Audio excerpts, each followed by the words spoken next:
أنزل الله ولا تتبع أهواءهم واحذرهم أن يفتنوك عن بعض ما أنزل الله إليك فإن تولوا فاعلم أنما يريد الله أن يصيبهم ببعض ذنوبهم وإن كثيرا من الناس لفاسقون أفحكم الجاهلية يبغون ومن أحسن من الله حكما لقوم يوقنون يا أيها الذين آمنوا لا تتخذوا اليهود والنصارى أولياء بعضهم أولياء بعض ومن يتولهم منكم فإنه منهم إن الله لا يهدي القوم الظالمين فترى الذين في قلوبهم مرض يسارعون فيهم يقولون نخشى أن تصيبنا دائرة فعسى الله أن يأتي بالفتح أو أمر من عنده فيصبحوا على ما أسروا في أنفسهم نادمين ويقول الذين آمنوا أهؤلاء الذين أقسموا بالله جهد أيمانهم إنهم لمعكم حبطت أعمالهم فأصبحوا خاسرين يا أيها الذين آمنوا من يرتد منكم عن دينه فسوف يأتي الله بقوم يحبهم ويحبونه أذلة على المؤمنين أعزة على الكافرين يجاهدون في سبيل الله ولا يخافون لومة لائم ذلك فضل الله يؤتيه من يشاء والله واسع عليم إنما وليكم الله ورسوله والذين آمنوا الذين يقيمون الصلاة ويؤتون الزكاة وهم راكعون ومن يتول الله ورسوله والذين آمنوا فإن حزب الله هم الغالبون يا أيها الذين آمنوا لا تتخذوا الذين اتخذوا دينكم هزوا ولعبا من الذين أوتوا الكتاب من قبلكم والكفار أولياء واتقوا الله إن كنتم مؤمنين وإذا ناديتم إلى الصلاة اتخذوها هزوا ولعبا ذلك بأنهم قوم لا يعقلون قل يا أهل الكتاب هل تنقمون منا إلا أن آمنا بالله وما أنزل إلينا وما أنزل من قبل وأن أكثركم فاسقون قل هل أنبئكم بشر من ذلك مثوبة عند الله من لعنه الله وغضب عليه وجعل منهم القردة والخنازير وعبد الطاغوت أولئك شر مكانا وأضل عن سواء السبيل وإذا جاءوكم قالوا آمنا وقد دخلوا بالكفر وهم قد خرجوا به والله أعلم بما كانوا يكتمون وترى كثيرا منهم يسارعون في الإثم والعدوان وأكلهم السحت لبئس ما كانوا يعملون لولا ينهاهم الربانيون والأحبار عن قولهم الإثم وأكلهم السحت لبئس ما كانوا يصنعون وقالت اليهود يد الله مغلولة غلت أيديهم ولعنوا بما قالوا بل يداه مبسوطتان ينفق كيف يشاء وليزيدن كثيرا منهم ما أنزل إليك من ربك طغيانا وكفرا وألقينا بينهم العداوة والبغضاء إلى يوم القيامة كلما أوقدوا نارا للحرب أطفأها الله ويسعون في الأرض فسادا والله لا يحب المفسدين ولو أن أهل الكتاب آمنوا واتقوا لكفرنا عنهم سيئاتهم ولأدخلناهم جنات النعيم ولو أنهم أقاموا التوراة والإنجيل وما أنزل إليهم من ربهم لأكلوا من فوقهم ومن تحت أرجلهم منهم أمة مقتصدة وكثير منهم ساء ما يعملون يا أيها الرسول بلغ ما أنزل إليك من ربك وإن لم تفعل فما بلغت رسالته والله يعصمك من الناس إن الله لا يهدي القوم الكافرين قل يا أهل الكتاب لستم على شيء حتى تقيموا التوراة والإنجيل وما أنزل إليكم من ربكم وليزيدن كثيرا منهم ما أنزل إليك من ربك طغيانا وكفرا فلا تأس على القوم الكافرين.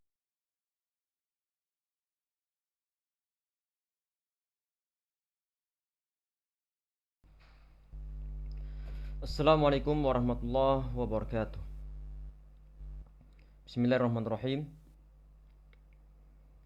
Innal hamdalillah nahmaduhu wa nasta'inuhu wa nastaghfiruh wa na'udzu billahi min shururi anfusina wa min sayyiati a'malina man yahdihillahu fala mudilla lahu wa man yudlilhu fala hadiya lahu. Wa asyhadu an la ilaha illallah wahdahu la syarika lahu wa asyhadu anna Muhammadan 'abduhu wa rasuluh. Tsumma amma ba'd. Ikhwah, sahabat-sahabat semua yang insyaallah dirahmati oleh Allah Subhanahu wa taala. Semoga Allah Subhanahu wa taala memudahkan segala urusan kita. Semoga Allah Subhanahu wa taala sembuhkan segala macam penyakit yang ada di dalam diri kaum muslimin pada umumnya dan juga pada diri kita khususnya insyaallah, amin ya rabbal alamin. Bismillahirrahmanirrahim. Insyaallah ya ikhwah, yang kita bahas untuk pertemuan kita malam ini adalah bait yang ke-52 insyaallah dari Alfiyah Ibn Malik. Bismillahirrahmanirrahim. Qala musannif rahimahullah wa nafa'ana bihi wa bi'um fid darain amin. An-nakiratu wal ma'rifah. Nakiratun qabilu al-mu'aththira aw waqi'un mawqi'i ama qad dzukira. Ini bab ya ikhwah, bab yang sangat penting dalam pembahasan ilmu nahwu, karena menyangkut masalah suatu makna dalam penggunaan bahasa Arab ataupun penggunaan suatu kata benda ataupun kalimat isim. Suatu kalimat isim, sebelum kita bahas lebih lanjut yang dibahaskan oleh beliau di sini, dilihat dari segi tertentunya ataupun terkhususkannya dan juga terumumannya suatu kata benda ataupun kalimat isim. Di sini dibagi menjadi dua macam. Ada yang disebut sebagai ismun nakirah. Isim nakirah berarti ini adalah bersifat umum. Masya Allah. Sedang kebalikannya adalah ismul ma'rifah. Kebalikannya adalah isim ma'rifah. Para ulama mereka berbeda pendapat dalam masalah pendefinisian dari yang disebut sebagai isim nakirah ataupun isim ma'rifah itu sendiri. Nanti insyaallah kita bacakan yang disampaikan oleh beliau dalam bait yang ke-52 insyaallah. Jadi begini ya ikhwah. Isim nakirah artinya adalah suatu isim secara simpelnya saja ataupun untuk memudahkan suatu pemahaman yang bersifat umum ataupun mungkin lebih cenderung belum tertentu, belum terpusatkan ataupun belum terarahkan kepada suatu pokok. Artinya masih bersifat umum. Lain lagi dan nanti isim ma'rifah sudah khusus ataupun agak khusus, karena nanti bersifat relatif. Para ulama mengelompokkan dua kalimat ini menjadi ma'rifah sama nakirah. Sebagian di antara mereka membuat suatu jembatan keledai ataupun mungkin suatu singkatan dalam suatu bait syair yang mewakili isim ma'rifah yang berjumlah 7 macam. Sedangkan selain itu nanti semuanya adalah isim nakirah. Ana pribadi sangat terbantukan dengan bait tersebut untuk membedakan antara ma'rifah sama nakirah. Baitnya apa Allahu alam, siapa al-qailnya, siapa yang mengucapkan pertama kali, ana belum sempat untuk mencari. Cuma ana mengetahui bait ini dulu yang disampaikan oleh para masyayikh ana yang mengajarkan ilmu nahwu. Mereka mengatakan, perhatikan ini satu bait, innal ma'arifa sab'atun fiha sahul ataupun fiha kamul. Ada dua nuskhah di sini. Ana salihun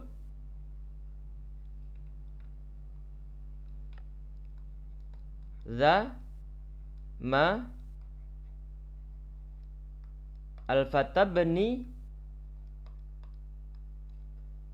ya rajul. Kata beliau di sini, isim ma'rifah di sini ada 7 macam, mudah untuk dihafalkan. 7 macam di sini apa di sini? Perhatikan, ini diwakili oleh kata yang ada dalam bait ini. Kita perhatikan, ini ada 7 suku kata. Yang pertama adalah ana, kemudian yang kedua adalah salihun, yang ketiga adalah za, yang keempat adalah ma, yang kelima adalah al-fata, yang keenam adalah ibni, yang ketujuh adalah ya rajul.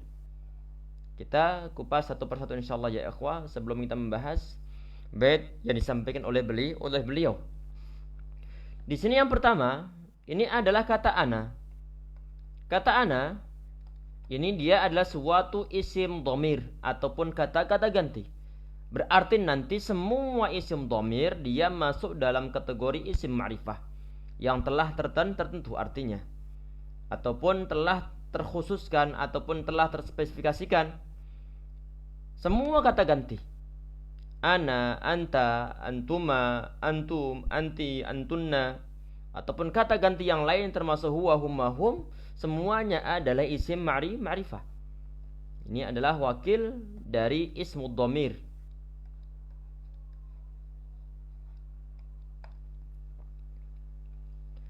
Jadi ma'rifah itu sudah kita kenal, sudah terkhususkan, sudah tertentu. Begini ya ikhwah, misalnya ada orang nih, anak ngomong misalnya, pulpen ini miliknya siapa? Pulpen ini miliknya siapa? Kemudian ada yang jawab, ini miliknya. Milik orang itu ataupun miliknya. Di saat dia bilang miliknya atau miliknya si fulan, otomatis pengertian yang sebelumnya mungkin ini miliknya pulpen siapa, semua bersifat umum, tetapi setelah dikerucutkan ataupun telah dikatakan milikmu ataupun milikku, maka telah terkhususkan. Sehingga isim dhamir ini dimasukkan dalam kategori isim ma'rifah. pulpenku, pulpenmu. Cuma kalau sekedar pulpen saja bersifat umum. Tetapi kalau telah dikatakan pulpenmu, ada kata mu di sana, maka di sini sudah mengerucut ke suatu pengertian. Sehingga isim dhamir ataupun kata ganti adalah termasuk semua isim ma'rifah. Misalnya di saat antum mengatakan ente pergi kemana? Ente pergi kemana? Kata anta ini dia adalah isim dhamir ataupun kata ganti, kamu ini. Di saat antum bilang kamu, ini orangnya antum ketahui ataukah tidak ketahui? Tentunya kita tanpa ragu-ragu akan mengatakan kita mengetahui lawan bicara kita, sehingga kita mengatakan kamu ataupun anta. Termasuk di saat anda mengatakan dia, misalnya siapa yang mengambil pulpen ini? Kemudian ada yang menjawab dia. Dia bahasa Arabnya adalah huwa. Huwa dia adalah isim dhamir. Di saat orang ini mengatakan dia, orang ini jelas mengetahui si fulan dia berada di hadapannya, ataupun dia mengetahui orangnya terkerucutkan ataupun terarahkan ke orang tertentu. Sehingga semua isim dhamir dimasukkan dalam kategori isim ma'rifah. Bukan isim yang masih bersifat umum, tapi isim ma'rifah, bukan isim nakirah. Ini adalah poin yang pertama ya ikhwah. Kemudian yang kedua adalah salihun. Salihun ini dia adalah mewakili ismul alam. Isim alam. Tadi ini adalah kata ganti. Yang ini isim alam adalah nama orang. Nama orang ataupun nama barang. Perhatikan ya ikhwah. Di saat ada suatu orang ataupun seorang yang diberikan suatu nama, maka dia telah menjadi suatu ma'rifah. Artinya telah terfokuskan, terarahkan ke orang ataupun nama tertentu. Di saat misalnya ada mengatakan ini motor siapa, kemudian dibilang motornya Ahmad. Ahmad ini dia telah ma'rifah. Dia adalah isim ma'rifah. Karena kita mengetahui siapa dia, dan yang ngomong ataupun yang mengucapkan juga mengetahuinya.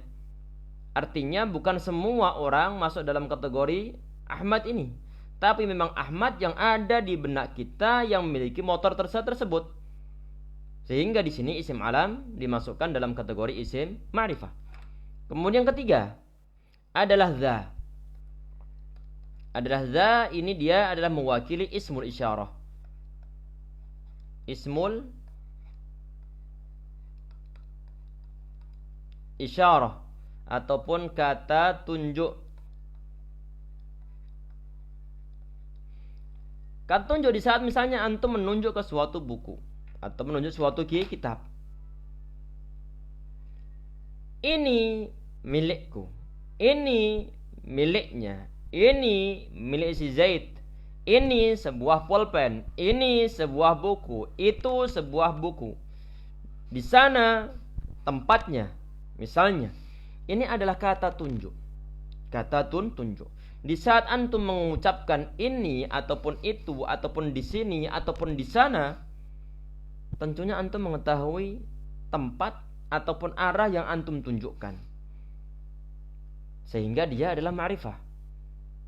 Isim isyarah dimasukkan dalam kategori isim ma'rifah. Kemudian yang berikutnya adalah ma. Adalah ma.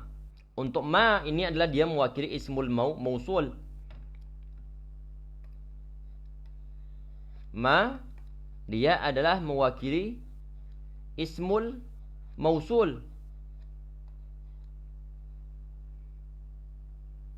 Ini kita menggunakan istilah ditetapkan saja maknanya. Isim mausul. Karena kalau kita pasak-pasakan, kadang-kadang kalau mau kita pasakan dengan istilah kata sambung atau mungkin kata penghubung, kadang-kadang agak rancu. Sehingga kita menggunakan istilah isim mausul saja. Nanti insyaallah ada bab yang berkaitan tentang isim mausul. Tapi intinya isim mausul ma, man, wa ma wa al tusamma dzikru wa hakadzu inda tayyin suhir ataupun yang lain sebagainya, semua alladzi, allati, allati, allawati semua adalah isim mausul dan semua adalah isim ma'rifah. Kemudian al-fatah. Kemudian al-fatah. Al-fatah di sini ya ikhwah, ini adalah suatu lafaz ataupun isim nakirah yang dimasuki oleh al, ataupun istilahnya oleh ulama-ulama nahwu disebut al-muhalla bi al. Al-muhalla bi al.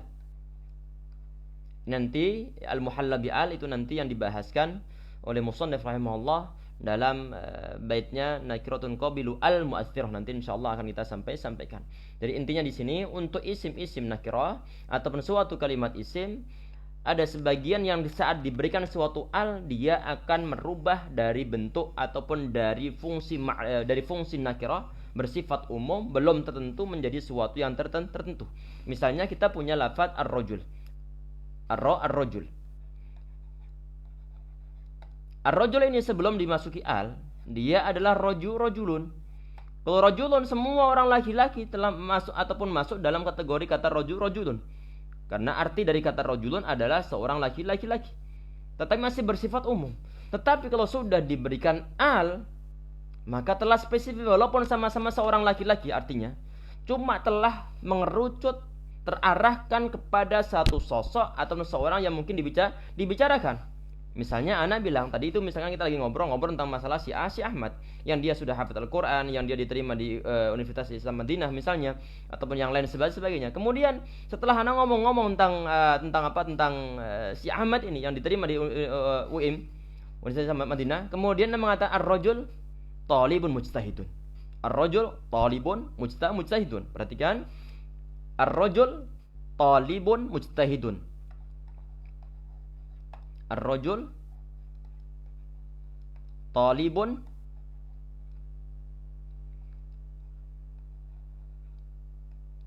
mujtahidun. Ini ada kata rajul. Ar-rajul kalau cuma rajulun saja artinya semua laki-laki. Tetapi setelah diberikan al, maka yang dimaksudkan adalah laki-laki tadi itu si Ahmad yang ana bicarakan dengan teman-teman ana. Membicarakan tentang Masya Allah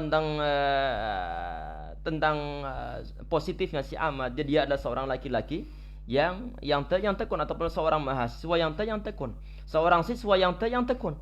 Ar-rajul talibun mujtahidun. Laki-laki tersebut adalah seorang mahasiswa yang tekun ataupun yang bersungguh-sungguh. Sehingga dalam terjemahan ya ikhwah, untuk yang al semacam ini, al yang mempunyai suatu arti kemarifatan, sebagian terjemahan nanti diterjemah dengan laki-laki itu ataupun laki-laki tersebut ataupun itu tersebut ataupun itu laki-laki itu ataupun laki-laki tersebut. Itu maksudnya siapa? Maksudnya adalah kembali kepada rajulun, seorang laki-laki yang tadi kita bicarakan, yang dia diterima di UIM, yaitu si Ahmad. Kalau kembalinya adalah kepada si Ahmad, maka rajul yang lain tidak masuk dalam kategori ini, karena kita telah mengerucutkan suatu makna dan menambahkan adanya al di sini. Alnya ini yang semacam disebut sebagai al-ta'rif. Alnya disebut sebagai al-ta'rif. Yang mana suatu al kalau seandainya dia telah masuk dalam suatu kalimat isim, mendahului suatu kalimat isim, maka dia akan merubah suatu pengertian dari bersifat umum jadi suatu pengertian yang bersifat khusus ataupun spesifik. Kemudian yang berikutnya ya ikhwah, yang berikutnya adalah ibni. Yang berikutnya adalah ibni. Ini berarti adalah poin yang ke-6. Ini poin yang ke-6 sebentar. Ini 1 2 3 4 5, kemudian ini 6, kemudian ini yang ke-7. Isim ma'rifah semua berjumlah ada 7 macam. Kemudian perhatikan. Ini yang ke-6 sekarang ini. Yang ke-6 adalah lafaz ibni. Yang ke-6 adalah lafaz ibni. Lafaz ibni di sini ada dua makna ataupun dua lafaz ya ikhwah. Susunan dari dua kata. Yang pertama adalah ibnun plus dengan ya mutakallim.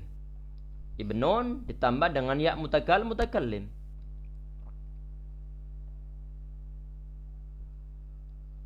Sebentar. Ini ibnun. plus ya mutakallim.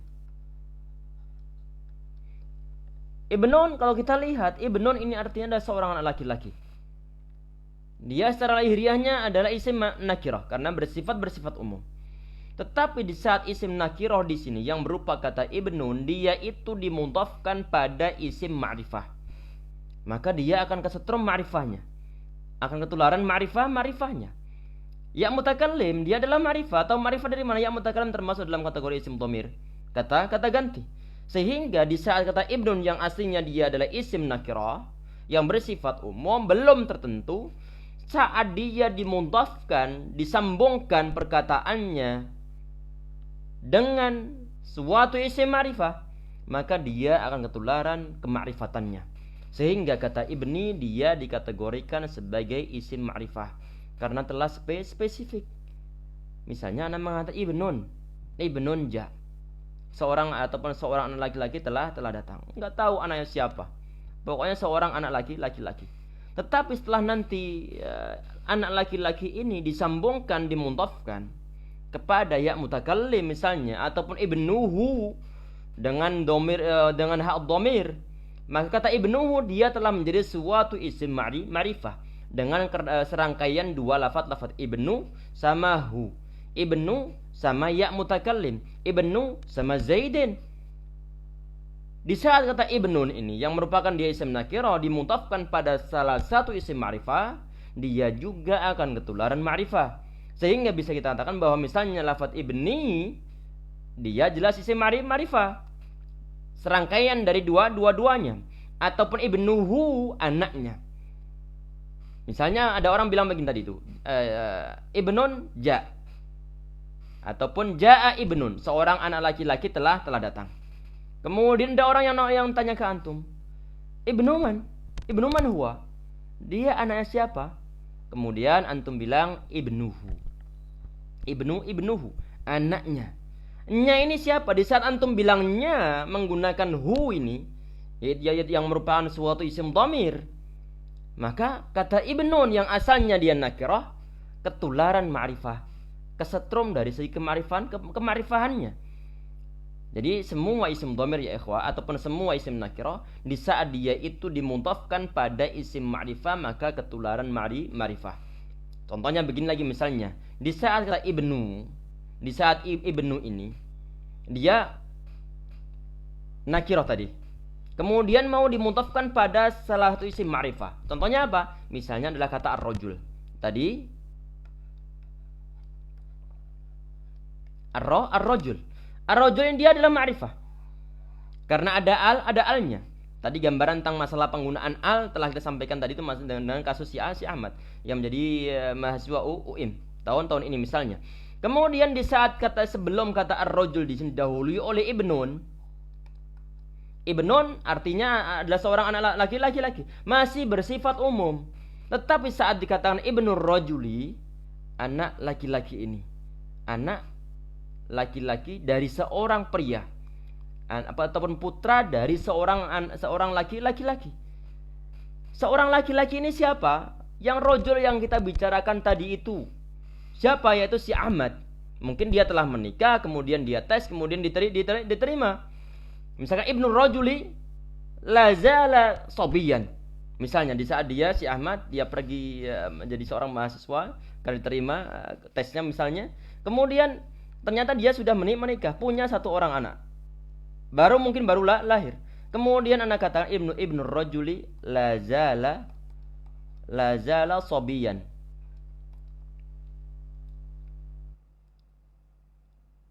Masya Allah. Ini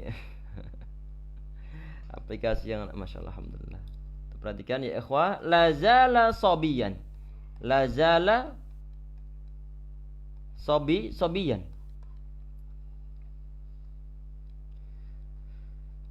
Anak laki-laki ini ataupun putra dari anak laki-laki ini masih kecil. Masih kecil. Kita perhatikan ya ikhwah, ibnun aslinya dia adalah nakirah. Di saat dia dimudhafkan pada isim ma'rifah maka kata ibnur rajuli menjadi suatu yang ma'rifah. Termasuk kalau kata ibnun misalnya dimudhafkan kepada nama orang, maka dia akan juga ketularan ma'rifah. Misalnya baitu Zaidin, baitun saja aslinya dari isim nakirah, suatu rumah ataupun sebuah rumah. Tetapi saat sudah dimudhafkan pada salah satu nama orang yang merupakan suatu isim ma'rifah, maka baitu Zaidin maka menjadi suatu yang ma'rifah. Yang terakhir ya ikhwah, yang terakhir adalah kata ya rajul. Ya rajul. Ya rajul ini adalah isim ma'rifah yang ketujuh. Ya rajul dia adalah mewakili al-munada. Ya rajul dia ini mewakili munada, yaitu suatu nama yang dipanggil. Di saat antum memanggil nama seorang, antum panggil namanya ataupun cuma sekedar mas bro. Di saat antum bilang mas bro, otomatis mas bro ini dia menjadi suatu munada, sesuatu yang dipanggil, nama yang dipanggil. Walaupun antum tidak tahu namanya, walaupun mas bro ini dia masih bersifat umum, cuma berhubung dia itu berada di hadapan antum sehingga munada semacam ini juga dimasukkan dalam kategori isim ma'rifah. Apalagi jelas-jelas nama orang. Ya Zaid. Zaidnya berada di hadapan antum. Berarti ada sesuatu yang telah tertentu, bukan sesuatu yang bersifat umum, tapi orangnya telah berada di hadapan antum, sehingga munada dimasukkan dalam kategori isim ma'rifah. Ini mungkin ya ikhwah pendahuluan untuk pembahasan isim ma'rifah. Jadi untuk teman-teman yang mungkin belum mungkin yang baru pertama kali mendengar penjelasan yang Anda sampaikan di sini, silakan untuk dihafalkan poin-poinnya. Jadi isim ma'rifah cuma berjumlah 7 ini. Menurut bait tersebut nanti insyaallah satu persatu akan dibahaskan oleh beliau rahimahullah di dalam kitab ini insyaallah. Semoga pertemuan 2 pekan lagi nanti bisa kita bahas secara lancar. Semoga diberikan kesehatan oleh Allah Subhanahu wa taala insyaallah. Amin ya rabbal alamin. Ini Allahu alam, ini Facebook di ana bermasalah, apakah ini masih sekarang enggak muncul di layar monitor? Allahu alam kenapa? Mungkin di Facebook, kabarnya Facebook, Twitter sama Instagram kadang bermasalah dalam beberapa hari ini. Lagi dibenahin oleh mereka. Semoga segera kembali lagi, insyaallah bisa dimanfaatkan untuk kajian insyaallah. Semoga bermanfaat ya ikhwah. Kita bahas dalam pertemuan kita kali ini. Sampai bertemu di pertemuan pekan depan dalam keadaan lebih baik lagi, dalam keadaan lebih sehat lagi, dalam keadaan lebih prima lagi, dalam keadaan lebih bersemangat lagi insyaallah. Amin ya rabbal alamin.